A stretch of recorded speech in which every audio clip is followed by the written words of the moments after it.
आता जर तो एक निर्णय सुनेत्रा पवारांनी घेतला तर मी लिहून देतो की अजित पवारांच्या पक्षामध्ये फूट अटळ. काल सुनेत्रा पवारांनी त्यांच्या राज्यसभेमध्ये खासदारकीचा राजीनामा दिला.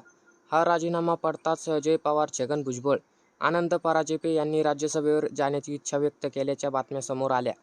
छगन भुजबळ, आनंद परांजपेंचे किंवा राष्ट्रवादीत आणखी कोणी म्हणणं एक गोष्ट, पण जय पवार राज्यसभेवर जाणार या चर्चा होणं ही आतली गोष्ट. अजित पवार गेल्यानंतर कमालकीचा अजित पवारांचे कुटुंब ॲक्टिव्ह झालंय. त्या ॲक्टिव्हनेसमध्येच पार्थ पवार राज्यसभेवर गेले. सुनेत्रा पवार विधानसभेवर जाऊन उपमुख्यमंत्री झाल्या. जय पवार या सुनेत्रा पवारांच्या निकालाच्या दिवशी बोलून दाखवतात की कार्यकर्त्यांमध्ये अशी इच्छा आहे की 2029ला त्यांचे नेतृत्व मी करावं. अर्थ सांगतोय की सुनेत्रा पवार ज्या पद्धतीनं घरातील लोक किंवा मग आपलं कुटुंब राज्यामध्ये ॲक्टिव्ह करण्याच्या नादात मागची कडी ढिली करत चालल्यात, त्यांच्या अर्थ भविष्यात अजित पवार पक्षात फूट अटकेल. प्रफुल्ल पटेल आणि सुनील तटकरे यांनी घेराव घालून सुनेत्रा पवारांचा चेकमेट केलंय किंवा मग सुनेत्रा पवारांनी कठपुतली बनवलं. हे वरवरचं शरद पवारांना कधीही ओळखून होतं आणि आताही ओळखून आहे की सुनेत्रा पवार कच्च्या खिलाडी नाहीत. गेल्या काही दिवसांपूर्वी जर टाईमलाईन लक्षात घेतली तर सुप्रिया सुळेंनी एक स्टेटमेंट केली, इथून पुढे कधीही मी पवार विरुद्ध पवार होऊ देणार नाही. त्या अगोदरचं योगेंद्र पवार, पार्थ पवार, रोहित पवार तिघांनीही स्टेटमेंट केलं होतं की कदाचित 2029ला पवार विरुद्ध पवार होईल. इकडे रोहित पवार वारंवार सांगताय की अजित पवारांबाबत घडलाय तो घातपात होता की अपघात, याबाबत चौकशी होऊ द्या. भर अधिवेशनात रोहित पवारांनी सुनेत्रा पवारांना प्रश्न केला का की तुम्ही मला का बोलवलं नाही, इकडे तिकडे फिरतोय, FIRच नोंद करायची ना माझ्याकडेच, मी सांगते तुम्ही FIR घेतली जाईल. इतक्या शब्दांमध्ये रोहित पवारांनी सुनेत्रा पवारांवरती प्रश्न तयार केले. पण सुनेत्रा पवार गप्प. तिकडे खुद्द राष्ट्रवादी काँग्रेसचे मूळचे सर्वात शरद पवार बोलतात की विलिनीकरणाची अमुक तारीख ठरली होती, अजित पवारांसोबत अमुक बैठक झाल्या. या सगळ्या घडामोडींमध्ये शरद पवार बोलणं, या बोलण्याचा खूप किंमत आहे. कारण शरद पवार कधीही केव्हाही उडण्याला मारत नाहीत. मात्र तरीही सुनेत्रा पवार शांत किंवा चुप्पी याचा अर्थ पटेल आणि तटकऱ्यांच्या हाताखाली कठपुतली आहेत किंवा मी आहे हे नॅरेटिव्ह जोपर्यंत सेट होत आहे तोपर्यंत सुनेत्रा पवारांनी ते सेट होऊ दिलं. कारण मी जे करते किंवा जे घडलंय ते माझ्या मर्जीनुसार चाललंय, तर पक्षांच्या परिस्थितीनुसार हे घडतंय, असा मेसेज सुद्धा सुनेत्रा पवारांनी 2 दिवस बिंबू दिलाय. ते नॅरेटिव्ह खोडण्याचा प्रयत्न सुनेत्रा पवारांनी कुठेही कधीही कसलाही केला नाही. ज्यावेळी अजित पवारांच्या जागी सुनेत्रा पवारांना विधानसभेवरती पाठवण्यासाठी त्यांना उमेदवारी दिली गेली.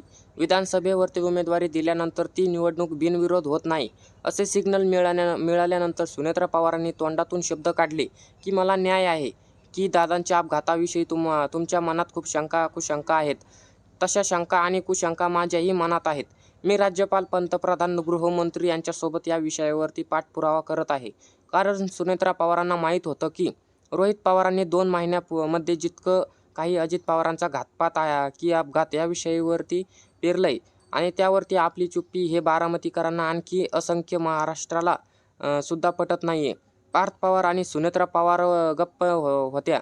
9 तारखेची जय पवारांची होणारी पत्रकार परिषद त्यावेळी झाली नाही आणि पुढे कधी होणारही नाही यावरती शिक्का लागला जातो. जय पवार अधूनमधून बोलले की अजित पवारांच्या घाताबाबत आता आपल्याला ही शंका आहे. आपल्याला प्रफुल्ल पटेल आणि SIRचं मालक रोहित सिंग सोबत प्रफुल्ल पटेल यांचे संबंध आहे याची माहिती नव्हती.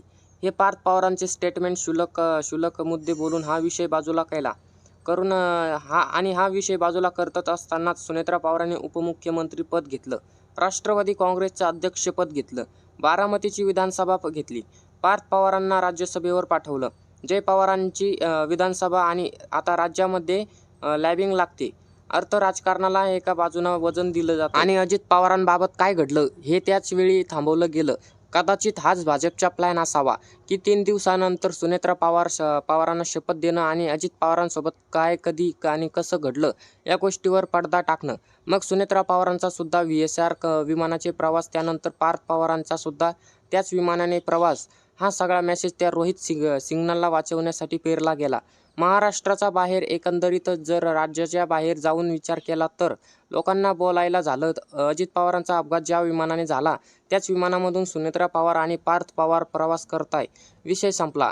विमानाची किंवा पायलटची काही चूक होती. हे सगळं नॅरेटिव्ह जेव्हा फिक्स होतं तेव्हा शरद पवार सुद्धा हे बघत होते आणि कदाचितच म्हणून अजित पवार गेल्यानंतर शरद पवार सुद्धा कमालीचे ॲक्टिव्ह झाल्याच त्यावेळी दिसून आलं.